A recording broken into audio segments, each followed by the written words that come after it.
Hey hello everyone, this is Ritu and welcome to study more knowledge. तो EMRS के लिए basically हम नई क्लासेस स्टार्ट कर रहे हैं जो कि है नॉलेज ऑफ आईसीटी। तो इस सेक्शन में बेसिकली आपसे पूछा जाएगा कंप्यूटर के बारे में और कंप्यूटर की भी आपसे बेसिक नॉलेज एक तरह से ली जाएगी। तो इसमें ज़्यादा एडवांस लेवल के क्वेश्चंस आपसे नहीं पूछे जाएंगे, बेसिक पढ़ लेते हैं तो आपका इसमें कवर हो जाएगा। तो इस सीरीज़ में मेरी यही कोशिश रहेगी कि जो आपकी बेसिक अंडरस्टैंडिंग है कंप्यूटर को लेकर के वो अच्छे से डेवलप हो जाए। और इसमें हम हर रेगुलर क्लासेस आएंगे, छोटे छोटे टॉपिक्स हम डिस्कस करेंगे जिससे कि ज़्यादा बर्डन एकदम से नहीं आएगा और अच्छे से कवर भी हो जाएगा। अगर किसी को कंप्यूटर की बिल्कुल भी नॉलेज नहीं है तो उसको भी इस सीरीज़ से काफ़ी अच्छी अंडरस्टैंडिंग कंप्यूटर की डेवलप हो जाएगी। तो आज के इस वीडियो में बेसिकली हम इंट्रोडक्शन की बात करेंगे कंप्यूटर सिस्टम के, और जो ये आपके जो भी टॉपिक्स दिए हुए हैं आईसीटी में, इसके सिलेबस में ईएमआरएस के, उनको हम टॉपिक वाइज डिस्कस करेंगे। जैसे कि जो हमारा पहला टॉपिक है वो है कंप्यूटर सिस्टम। कंप्यूटर सिस्टम में भी आपको काफ़ी सारे सब टॉपिक देखने को मिलेंगे।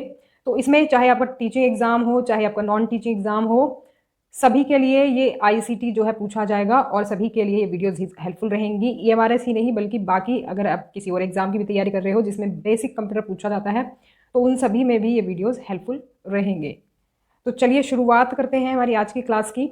और क्लास स्टार्ट करने से पहले वीडियो को लाइक ज़रूर कर दें, शेयर कर दें अपने सभी फ्रेंड्स को और जो भी इस एग्ज़ाम की तैयारी कर रहे हैं उनको, और चैनल को सब्सक्राइब कर लें अगर आप चैनल पर नए हैं तो रेगुलर अपडेट्स आपको इसके थ्रू मिलती रहेंगी। तो सबसे पहले इंट्रोडक्शन देख लेते हैं कंप्यूटर सिस्टम का। कंप्यूटर क्या होता है? A computer is an electronic device that can be program to accept data. Data जो कि हम कह रहे हैं एक्सेप्ट करना, उसको हम कहते हैं इनपुट, और process it and generate result. तो जो रिजल्ट जनरेट होता है उसको आउटपुट कहा जाता है। बेसिकली जो कंप्यूटर है एक इलेक्ट्रॉनिक डिवाइस होती है जिसमें कि जो प्रोग्रामिंग होती है कुछ इस तरह से होती है कि वो डेटा को एक्सेप्ट करता है जिसको कि हम इनपुट कहते हैं। यानी कि आप कुछ इनपुट दोगे कंप्यूटर को, उसके बाद वो आपको उसके बाद वो प्रोसेस उसको करेगा और उसके बाद आपको रिजल्ट जनरेट करके देगा जिसको कि आउटपुट कहा जाता है। यानी कि इनपुट आप उसको कुछ दोगे तभी आपको आउटपुट मिलेगा। तो पूरा इसका प्रोसेस बेसिकली ये होता है। और a computer along with additional hardware and software together is called a computer system. तो कंप्यूटर बेसिकली जो हार्डवेयर और सॉफ्टवेयर है उसको मिलाकर के बनता है। तो पूरा जो कंप्यूटर सिस्टम है तो बेसिकली हार्डवेयर और सॉफ्टवेयर को मिलाकर के जो बनेगा सिस्टम उसको ही कहा जाएगा। तो हार्डवेयर और सॉफ्टवेयर को भी समझना जरूरी है, बेसिक नॉलेज इसकी ले लेते हैं, बाकी तो चीज़ें देखो हम आगे भी पढ़ेंगे, लेकिन यहाँ पर बेसिक नॉलेज में बता देती हूँ। हार्डवेयर होता है कंप्यूटर को वो वाला पार्ट जो जिसको आप छू सकते हो, देख सकते हो। तो यहाँ पर आप देख पाएंगे जो मॉनिटर है, जो कीबोर्ड है, या फिर आपके जो हेडफोन्स होते हैं, ये सभी जो चीज़ें हैं ये आपके हार्डवेयर वाले सिस्टम में आती हैं कंप्यूटर के। और एक होता है सॉफ्टवेयर। सॉफ्टवेयर में होती हैं वो सब चीज़ें जो कंप्यूटर के अंदर फीड होती हैं एज ए सॉफ्टवेयर है, या फिर कोई एप्लीकेशन आपकी हो सकती है, इंस्ट्रक्शंस हो सकते हैं। तो यहाँ पर आप देख पाएंगे दूसरी तरफ सॉफ्टवेयर दिए गए हैं। तो जैसे कि पावर पॉइंट जिससे मैं आपको पढ़ा रही हूँ ये एक सॉफ्टवेयर ही है, सॉफ्टवेयर का ही पार्ट है। वर्ड जिस पर हम कुछ भी लेटर वगैरह लिखते हैं, क्रोम जिस पर कि आप इंटरनेट वगैरह जो है वेबसाइट्स वगैरह सर्च करते हैं, जावा, जीमेल, मेल वगैरह करते हैं आप, विंडोज़ जो होती हैं, या फिर जो आपके ये एंटीवायरस वगैरह जो इसमें डलते हैं कंप्यूटर में, वो भी सभी चीज़ें जो है सॉफ्टवेयर का ही पार्ट है। तो बेसिकली जो कंप्यूटर सिस्टम है हार्डवेयर और सॉफ्टवेयर को मिला करके बनता है। A computer system primarily comprises a central process unit जिसको कि शॉर्ट में सीपीयू कहा जाता है, memory, input output devices and storage devices. तो ये जो कंप्यूटर सिस्टम है बेसिकली इसमें क्या क्या इंक्लूड रहता है? Central process unit, memory, input output devices जो होती हैं, जो कि मैंने अभी बताया, इनपुट हम देंगे कंप्यूटर को, फिर हमें आउटपुट मिलता है। इनके बारे में डिटेल में जानकारी हम बाद में हासिल करेंगे। इसके बाद इसके अलावा स्टोरेज डिवाइसेस होती हैं। सारी चीज़ों की जानकारी आपको डिटेल में मिलती रहेगी, लेकिन धीमे धीमे धीमे धीमे हम चलेंगे जिससे कि जो स्टेप बाय स्टेप है आपको नॉलेज मिलती रहेगी। तो ये जो सभी कंपोनेंट्स होते हैं, all these components function together as a single unit to deliver the desired output. तो ये जो सभी चीज़ें हैं, ये जो सभी कंपोनेंट्स हैं, तो ये सभी एक साथ काम करते हैं एक सिंगल यूनिट के तौर पर, और फिर आपको कुछ आउटपुट इनसे मिलता है। A computer system comes in various forms and sizes. तो कई प्रकार के आपको कंप्यूटर मिलेंगे और साइज भी कई प्रकार के आपको मिलेंगे। जैसे कि हम कहें कि पर्सनल डेस्कटॉप आप देखते हैं, जैसे कि जो ऑफिस में काम किए जाते हैं जिन डेस्कटॉप पर, या फिर आपके घर में भी डेस्कटॉप होगा, वो होता है। लैपटॉप जो है वो भी कंप्यूटर का ही पार्ट है, कंप्यूटर ही है एक।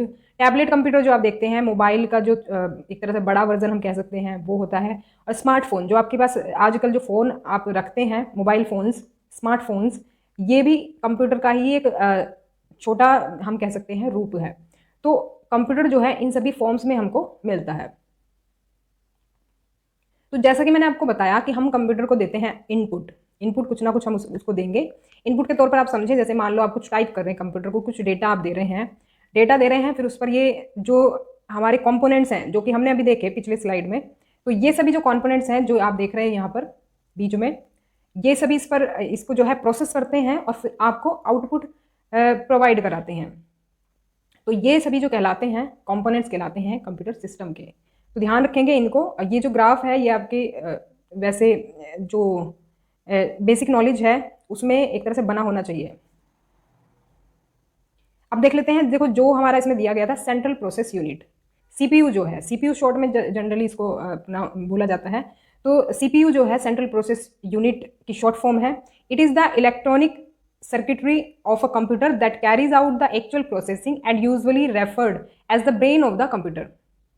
आपने अक्सर ये क्वेश्चन देखा होगा, पूछा जाता है कि ब्रेन ऑफ द कंप्यूटर किसको कहते हैं, तो सीपीयू को कहा जाता है, जनरली सेंट्रल प्रोसेस यूनिट को कहा जाता है। तो it is commonly called processor also, तो प्रोसेसर भी इसको कहते हैं, ब्रेन ऑफ द कंप्यूटर भी इसको कहते हैं। तो बेसिकली जो प्रोसेसिंग जो होती है कंप्यूटर में, तो यही इसको प्रोसेसिंग वगैरह करता है कंप्यूटर की, जो सीपीयू होता है। Physically, a CPU can be placed on one or more microchips called integrated circuits। इनको शॉर्ट में IC बोल देते हैं। The ICs comprise semiconductor materials। तो ये जो है CPU एक या फिर एक से ज़्यादा चिप्स पर जो है प्लेस किया जा सकता है। तो ये जो चिप्स होती हैं इनको हम कहते हैं इंटीग्रेटेड सर्किट्स। आगे हम इसको देख लेते हैं कि किस तरह की होती हैं। आपने ये अक्सर ये इस तरह की चिप्स देखी होंगी, ये जो चिप होती हैं ये आपने अक्सर देखी होंगी। ये किसी भी पीसीबी में कुछ इस तरह से इंसर्ट की जाती हैं और इस तरह से जो है कंप्यूटर का सिस्टम जो है वो बनता है।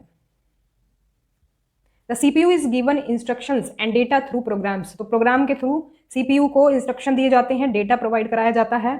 The CPU then fetches the program and data from the memory and performs arithmetic and logic operations as per the given instructions and store the result back to memory. तो फिर CPU को जैसे ही instruction या फिर data provide कराया जाता है, ये इसको आगे क्या है प्रोसेस करता है, परफॉर्म करता है अरिथमेटिक और लॉजिक ऑपरेशंस, जैसे कि जो आपके जिस तरह से आप देखते हो ना मैथमेटिकल जो ऑपरेशंस होते हैं या फिर जो भी इसको ऑपरेशंस करने होते हैं, अरिथमेटिक और लॉजिक ऑपरेशंस ये परफॉर्म करता है। और उसके बाद क्या करता है, ये इसको जैसे इसको इंस्ट्रक्शन मिलते हैं उसके अकॉर्डिंग फिर ये जो रिजल्ट होता है उसको मेमोरी में स्टोर कर लेता है। जैसे आप मान लो कंप्यूटर पर काम कर रहे हो, मान लो टाइपिंग ही कर रहे हो आप, तो उसके बाद आप क्या करते हो, उसको सेव करते हो। सेव जब आप करते हो तो ये सीपीयू की मेमोरी में चला जाता है जो भी आपका डेटा होता है। While processing, the CPU stores the data as well as instructions in its local memory called registers। तो जब ये CPU ये प्रोसेसिंग करता है अपनी, और जो स्टोर करता है डेटा को या फिर इंस्ट्रक्शंस को, ये अपनी लोकल मेमोरी में स्टोर करता है इन सब चीज़ों को। और ये जो लोकल मेमोरी है ये कहलाती है रजिस्टर्स। तो रजिस्टर्स ये कहलाते हैं। Registers are part of the CPU chip, जो कि मैंने आपको भी चिप दिखाई थी उसी का पार्ट ये रजिस्टर्स भी होते हैं। And they are limited in size and number. और ये देखो साइज में या फिर नंबर में ये लिमिटेड होते हैं, मतलब ऐसा नहीं है कि अनलिमिटेड डेटा आप इसमें स्टोर कर सकते हो, अनलिमिटेड इंस्ट्रक्शंस आप इसमें डाल सकते हो। तो ऐसा नहीं है कि इसकी लिमिट होती है। जैसे कि आप एग्जांपल अगर लें, आपका स्मार्टफोन होगा जो, उसमें आपका एक जो है पर्टिकुलर आपका स्पेस के लिए आपको दिया जाता है कि भाई आपका जो स्पेस है मोबाइल का इतना है, 15 GB तक आप इसमें डेटा स्टोर कर सकते हो या फिर आप 16 GB तक स्टोर कर सकते हो। तो इसी तरह से ये रजिस्टर्स होते हैं जो इनका भी पर्टिकुलर लिमिटेड एक साइज और नंबर होता है, उससे ज़्यादा डेटा आप इसमें स्टोर नहीं कर सकते। Different registers are used for storing data, instructions और इंटरमीडिएट रिजल्ट्स। तो जो ये अलग अलग तरह के जो रजिस्टर्स होते हैं इसमें सीपीयू में, ये यूज़ किए जाते हैं डेटा स्टोर करने के लिए, इंस्ट्रक्शंस के लिए और इंटरमीडिएट रिजल्ट्स के लिए। तो बेसिकली देखो, आपको ज़्यादा इसमें डिटेल में नहीं घुसना है, आपसे भी सिर्फ बेसिक क्वेश्चंस पूछे जाएंगे, तो बेसिक जानकारी हम इसमें ले लेते हैं। तो ये जो रजिस्टर्स के बारे में भी हमने जाना, other than the registers the CPU has two main components. Registers के अलावा भी इसके दो कंपोनेंट्स और होते हैं जिनको कहते हैं arithmetic logic unit, ALU short में, और कंट्रोल यूनिट, CU इसको कहते हैं शॉर्ट में। तो ALU जो है, ALU performs all the arithmetic and logic operations that need to be done as per the instruction in the program. तो ये सभी जो अरिथमेटिक और लॉजिक ऑपरेशंस जो होते हैं ये ALU परफॉर्म करता है।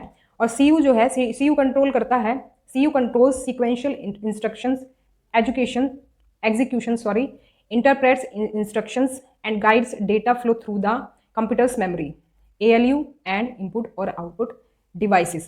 तो ये सभी जो कंट्रोल करने का काम है ये CU का होता है। बाकी जो अरिथमेटिक और लॉजिक ऑपरेशंस जो परफॉर्म करने का काम होता है ALU का होता है। CPU is also popularly known as micro processor. CPU जो है माइक्रो प्रोसेसर भी कहा जाता है। इसके अलावा CPU को हमने भी पीछे देखा था, ब्रेन ऑफ द कंप्यूटर कहा जाता है और प्रोसेसर भी कहा जाता है। तो CPU के और भी कई नाम हैं, इन नामों को ध्यान रखना है। बेसिक से ही क्वेश्चंस जो हैं कंप्यूटर से इस तरह के पूछे जाते हैं। तो ये थी हमारी आज की वीडियो अगर पसंद आई हो तो लाइक करें, शेयर करें ज़्यादा से ज़्यादा और सब्सक्राइब कर लें चैनल को अगर आप चैनल पर नए हैं तो। आगे के वीडियो में हम डिस्कस करेंगे इनपुट और आउटपुट डिवाइसेस के बारे में, क्योंकि आज हमने थोड़ा बेसिक देखा है। आगे हम इनपुट और आउटपुट डिवाइसेस के बारे में जानेंगे। उसके बाद धीरे धीरे ऐसे ही छोटे छोटे टॉपिक्स में हम इसको कवर करेंगे। तो मिलते हैं नेक्स्ट क्लास में। कमेंट करके ज़रूर बताएं कि वीडियो आपको कैसा लगा।